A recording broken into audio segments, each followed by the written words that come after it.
በስመ አብ ወወልድ ወመንፈስ ቅዱስ አሐዱ አምላክ አሜን። የሐሙስ ሰይፈ ሥላሴ። አንድ አምላክ በሚሆን በአብ በወልድ በመንፈስ ቅዱስ ስም አምናለሁ። በእውነት ልዩ ስጦታ ስለሰጠኝ ጸጋና ቁጥር የሌለውን ቸርነቱንና በረከቱን በእኔ ላይ ላበዛ ለእግዚአብሔር ምስጋና አቀርባለሁ። አቤቱ እምነቴ በአንተ ላይ ነው። አቤቱ ጠብቀኝ እንጂ አትጣለኝ። አንተን ተስፋ የሚያደርጉትን ሁሉ አትጥላቸውምና። አቤቱ ደካማነቴንና ውርደቴንም ተመልክተ በደሌንና ኃጢአቴን ይቅር በል። አቤቱ ፈቃድህን እፈጽም ዘንድ በቀናች ጎዳና ምራኝ፣ ፍላጎቴንም አሟላልኝ። አቤቱ ከጠላቶቼና በእኔም ላይ ተንኰል ከሚያስቡ ሁሉ አድነኝ። ሰይጣንንና ሰራዊቱንም ሁሉ ከእኔ ያርቅ። አቤቱ ፍጹም ንስሐን ስጠኝ፣ ኃጢአቴንም አስተሰርይልኝ። ዳግም በምትመጣበትም ጊዜ ይቅር በለኝ። በጎ ነገር ካልሰሩ በስተቀር የሰራዊት ብዛት ወይም ገንዘብና ልጅ እንደማይጠቅሙ አውቃለሁና። አቤቱ በችግሬ ጊዜ ፈጥነህ አድነኝ። የአብርሃምና የልጆቹንም በረከት በእኔ ላይ አሳድር። አቤቱ በመዓልትና በሌሊት ከዕለት እኪት ሰውረኝ። ከዓመፀኛና ከተንኰለኛም ሰው አድነኝ። አቤቱ ልቦናዬንም ከክፉ ሐሳብ ንጹሕ አድርግልኝና በቅድስት ጥምቀት ከተጠመቁ ወዳጆች ጻድቃን ጋር እንዳደርገኝ። አቤቱ በእኔ ላይ ባመጣው ነገር ማለት ረሃብ ወይም ጥጋብ፣ ሕይወት ወይም ደዌ፣ ደስታ ወይም ማዘን በመሳሰሉትም ሁሉ አንተን ፈጽሜ ያመሰግንሃለሁ። አቤቱ ፈጣሪ እግዚአብሔር አብ ሆይ ፊትህን ከእኔ አትመልስ፣ ቸርነትህንም ከላይ አታርቅ። አቤቱ አምላኬ ሆይ ከገሃነመ እሳት አድነኝ። አቤቱ ፈቃድህ በቅዱሳኖቹ ላይ እንደሆነ ሁሉ እናትና አባቴንም ይቅር ትላቸው ዘንድ ፈቃድ ይሁን። ሁሉ ይቻልሃል። ለጌትነት ፍጹም ምስጋና ይገባል ለዘላለሙ አሜን። አብ ወልድ መንፈስ ቅዱስ በፍጹም አካሉ ሦስት ሲሆን በባህሪው ግን አንድ አምላክ ነው። ሦስት የብርሃን አዕማድ በመጠን ወይም በባህሪ ግን አንድ ነው። ሦስት የመባረክትም ብልጭታ፣ ሦስት ነጎድጓድ ነገር ግን በአንድ ድምፅ ግርማ የተጠቃለለ፣ ሦስት የእሳት ባህሪ ነገር ግን አንድ ብርሃን። አብ እሳት ነው፣ ወልድ እሳት ነው፣ መንፈስ ቅዱስ እሳት ነው። የሙቀት ባህሪያቸው ግን አንድ ነው። አብ ነድ ነው፣ ወልድ ነድ ነው፣ መንፈስ ቅዱስም ነድ ነው። የብርሃን ነጸብራቃቸው ግን አንድ ነው። አብ ፍም ነው፣ ወልድ ፍህም ነው፣ መንፈስ ቅዱስም ፍህም ነው። የግለት ባህሪያቸው ግን አንድ ነው። አብ ነበልባል ነው፣ ወልድ ነበልባል ነው፣ መንፈስ ቅዱስም ነበልባል ነው። ብርሃናቸው ግን አንድ ነው ለዘላለሙ ፈጽሞ የማይደርቅና የማይጎድል። የቸርነታቸው ባህሪና የይቅርታቸው ምንጭ አንድ ነው። የገዥነታቸው ሥልጣን አንድ የሆነ ሦስት ልዑላን ገዢዎች ናቸው። የትእዛዛቸው ባህሪ አንድ የሆነ ሦስት ጌቶች ናቸው።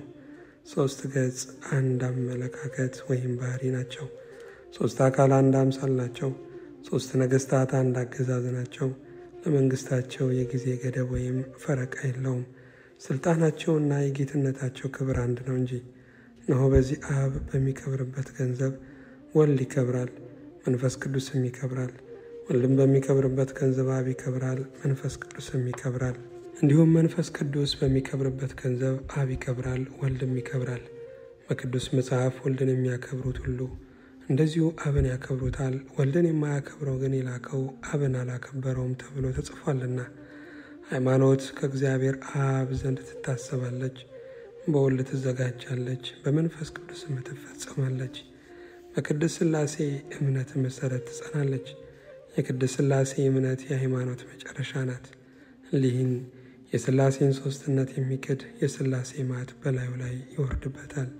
በሥላሴ የሚያምን ግን ጽኑ የሥላሴን ተስፋ ያገኛል። የሥላሴ እምነት መግቢያ በር ወልድ ዋሕድ ብሎ ማመን ነው። በቅዱስ ወንጌል በወልድ ያመነ የዘላለም ሕይወት አለው ተብሎ እንደተጻፈ ወልድን የካደ አብን ወይም መንፈስ ቅዱስን ካደ ማለት ነው። ለዓለም ሁሉ ሕይወት የሆን ዘንድ አንድነቱ ከእሱ ሳይለይ አካላዊ ቃሉን በላከ በአብ አምናለሁ። ከአባቱ አንድነት ወይም አጠገብ ሳይለይ ዓለምን ሁሉ ለማዳን በተላከ በወልድ አምናለሁ። ዓለምን በመላ ይቀድሳት ዘንድ ከአብ በወጣ ከወልድ በተገኘ መንፈስ ቅዱስም አምናለሁ። እነሆ እሱም ጰራቅሊጦስ የንጽሕናና የቅድስና መንፈስ ነው። ጰራቅሊጦስ የስጦታ ምንጭ ነው። ጰራቅሊጦስ ተቀድቶ የሚጠጣ የእውቀት መጠጥ ነው። ጰራቅሊጦስ እድፍን የሚያነጻ ውሃን የሚቀድስ ነው። ጰራቅሊጦስ የሃይማኖትን አልጫነት የሚያጣፍጥ የልቡና ጨው ነው። ጰራቅሊጦስ በጨለማ ላለው የሚያበራ የይቅርታ ብርሃን ነው። ጰራቅሊጦስ በምስጢረ ቁርባን ላይ የሚረብ ጸዓዳ መለኮታዊ ርግብ ነው። ጰራቅሊጦስ የይሁዳ ኮረብቶች በጽዮን አዳራሽ የሚጠጡት የእሳት ጎርፍ ወይም ፈሳሽ ነው። ጰራቅሊጦስ ድንጋዮችን የሚፈረካክስ የእሳት መዶሻ ነው። ጰራቅሊጦስ አሸናፊ ነው። ጰራቅሊጦስ አሸናፊ ነው። ለሰማዕታት መመኪያ የተሰበሩትንም የሚጠግን ነው። ጰራቅሊጦስ ፍጹም የከበረ የአብና የወልድ የባህሪ ሕይወት ነው። ጰራቅሊጦስ መጉደል ወይም መጨመር ሳይኖርበት በሕልውናው አምላክ ነው። ጰራቅሊጦስ እንደ አብና እንደ ወልድ በሰማየ ሰማያት በምድርም ሁሉ ላይ መንግሥቱ የመላ ነው። ጰራቅሊጦስ የማይዳሰስ የእሳት ነበልባል ነው። ጰራቅሊጦስ የነፍስና የሥጋ ጽንዕ ነው። ጰራቅሊጦስ የወርቅ ሐር ግምጃ የቅዱሳን የጌጣቸው ልብስ ነው። ጰራቅሊጦስ የጻድቃን የባለሟልነታቸው የራስ ወርቅ ነው። ጰራቅሊጦስ የምሥራችን በመያዝ ከኢየሩሳሌም ወደ ፋርስ የተላከ ንስረ ትንቢት ነው። ጰራቅሊጦስ በጽዮን አደባባይ በቶማስ ላይ በቅዱሱ ነቢይ ፊት የበራ ነው።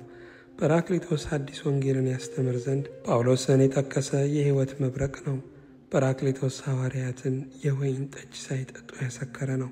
ጰራቅሊጦስ ሐዋርያትን በሀገሩ ሁሉ ቋንቋ ያናገረ ነው። ጰራቅሊጦስ ቅድስት ለምትሆን ሦስትነቱ እንሰግድ ዘንድ ያስተምረናል፣ ይመክረናል። ቅድመ ዓለም ለነበረ ፍጹም አንድነቱ ለእሱ ስግደት ይገባል፣ ዛሬም ዘወትርም ለዘላለም አሜን። በነቢያት አንደበት የወልድን መምጣት መነገርና በአሸናፊው በእግዚአብሔር ቀኝ ባለ የጌትነት ዙፋን ሳይለይ በነቢያት አንደበት የወልድን መምጣት መናገርና በነቢያት አንደበት የወልድን መምጣት መንገርና በአሸናፊው በእግዚአብሔር ቀኝ ባለ የጌትነቱ ዙፋን ሳይለይ ወደዚህ ዓለም መላኩንም አምናለሁ። ያለ ዘርዓ ብእሲ በቅድስት ድንግል ማርያም ማኅፀን ማደሩን አምናለሁ። ከላይ ሳይጎድል ማኅተመ ድንግልናዋ ሳይለወጥ በማይመረመር ድንቅ ምስጢር ወለደችው። ያለ መጨመር ወይም ያለ መጉደል ሥጋ ከመለኮት ጋር ፍጹም እንደተዋሃደ አምናለሁ። ከተሰወሩ የተሰወረ እሱ በሥጋ መገለጹን አምናለሁ። እሱ የቅዱሳን መገኛ ምንጭ ሲሆን እንደ ኃጥአን ጥምቀቱንም በውሃ አደረገ። ይህን ሃይማኖት በፍጹም ልቦና ያምኜ በዮርዳኖስ ባሕር በተገለጠው ሦስትነቱ አመልካለሁ። ቅዱስ ወንጌል እንደተናገረ እንዲህ ሲል ጌታ ኢየሱስ ከተጠመቀ በኋላ ከባሕሩ ወጣ፣ ሰማይም ተከፈተ። በዚህን ጊዜ በነጭ ርግብ አምሳል መንፈስ ወርዶ በራሱ ላይ ተቀመጠ። እነሆ አብ ስለ ልጁ እንዲህ ሲል መሰከረ፣ ይህ የምወደው ልጄ ነው፣ ስለሆነም እሱ የሚነግራችሁንም ስሙት አለ። እንግዲህ የዚህ የሥላሴ የማይከፈል የማይለይ መለኮት እነሆ ተገለጸ። ሥላሴን አንድ ገጽ ነው የሚሉ የሩግም ሰባልዮስ ልጆች ይፈሩ ይዋረዱ። ወልድ በደብረ ታቦር ተራራ ላይ መልኩ እንደተለወጠና ፊቱም እንደ መብረቅ ብርሃንም በበራ ጊዜ ዳግመኛ የሦስትነት ታወቀ፣ ተረዳ። እነሆ በሁለቱ መልእክተኞች ነቢያትና በሦስቱ ሰባኪያን ሐዋርያቶች ፊት ልብስ አጣቢ እንደዚህ አድርጎ ሊያነጸው በማይቻል ሁኔታ ልብሱ እንደ መብረቅ ብልጭታ አንጸባርቋልና። በዚያም ጊዜ መንፈስ ቅዱስ በነጭ ርግብ አምሳል ወረደ። አብም የእውነት ምስክር በመሆን ሰዎች እስኪሰሙ ድረስ አባት ሆይ ልጅህን አክብረው ባለው ጊዜ እንደ ቀድሞ ልጁን አከበረው። ከዚህ በኋላ ቅድመ ዓለም ከኔ ዘንድ ባለ ክብር ዛሬም ክብርህንም እመሰክራለሁ የሚል ቃል ከደመና መጣ። በዚያም የነበሩ ወይም የቆሙ ሰዎች ሰምተው ነጎድጓድ ነው ተባባሉ። መልአክ ነው የተናገረው ያሉም አሉ። የሥላሴ አንድ አምላክ መሆን በዚህ ግብር ታወቀ፣ ተረዳ። የኦርቶዶክስ ሃይማኖት ሥርዓት በዚህ ሥላሴ አርአያ ተመሠረተ። ሥላሴ የክርስቲያን ጥንታዊ የሃይማኖታቸው ማረጋገጫ የብርሃን ማኅተም ነው። ሥላሴ ከዘመናትና ከአዝማናት በፊት አለው። ሥላሴ አዳምን በመፍጠራቸው ሦስትነታቸው ታወቀ። ሥላሴ የሰናዖርን ሰዎች ቋንቋ በመለያየታቸው ሦስትነታቸው ታወቀ። የሥላሴ ሦስትነትና አንድነት በአብርሃም ቤት ታወቀ። የሥላሴ ሦስትነታቸው በዮርዳኖስ ታወቀ። የሥላሴ ሦስትነት በታቦር ላይም ታወቀ። በዚህች በቅድስት ሥላሴ እምነት ልዩ ሦስት የሚሆን እሱ የቸርነት በሩን ይከፍትልኝ ዘንድ ኃጥእ የምሆን እኔ እማጸናለሁ። ነፍስና ሥጋዬንም አደራ አስጠብቃለሁ። ሥላሴ የአዲስ ሥርዓት ዘመን ከመመስረቱ በፊት በብሉይ ዘመነ ሕግ የታወቀ ነው። ስለዚህም ከነቢያት ወገን የፈጠረህና ያጸናህም እሱ አብ ነው ሲሉ የተናገሩ አሉ። ስለ ወልድም ሕፃን ተወለደልን፣ ወልድም ለኩነተ ሥጋ ተሰጠልን በማለት የተናገሩ አሉ። ዳግመኛም ስለ መንፈስ ቅዱስ ቅዱስ መንፈስህ በጽድቅ ጎዳና ይምራኝ ሲሉ የተናገሩ አሉ። እነሆ ይህ የሥላሴ ስም ቅድመ ዓለም እንደነበረና እስከ ዘላለምም የሚኖር መሆኑ ታወቀ፣ ተረዳ። የአብ ስም ከፀሐይ ፍጥረት በፊት የነበረ ነው። የወልድ ስም ከፀሐይ መገኛ በፊትም የነበረ ነው። የመንፈስ ቅዱስ ስም ከፀሐይ ተፈጥሮ በፊት የነበረ ነው። ከፍጥረተ ፀሐይ በፊት ስሙ የነበረ ነው ተብሎ በነቢይ ተነግሯልና። ይህ ግሩም የሆነ የሥላሴ ስም ለታመኑ የሕይወት መታወቂያ ማኅተም ነው። ለዝንጎዎች ግን የጥፋታቸው ቁልፍ ነው። ይህ ግሩም የሆነ የሥላሴ ስም የሕሙማን መፈወሻ፣ የክፎች አጋንንት ማንባረሪያ ነው። ይህ ግሩም የሆነ የሥላሴ ስም የአስማተኞችን ወይም የጠንቋዮችንም ጥበብ የሚያጠፋና የሟርተኞችንም መርዝም የሚያፈርስ የሚያከሽፍ ነው። ይህ ግሩም የሆነ የሥላሴ ስም የበሽተኞች መድኃኒት፣ የሙታን ትንሣኤያቸው ነው።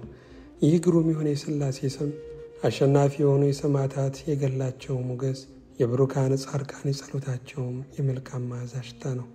ይህ ግሩም የሆነ የሥላሴ ስም የረከሱትንም የሚቀድሳቸው የተዳደፉትንም የሚያነጻቸው ነው።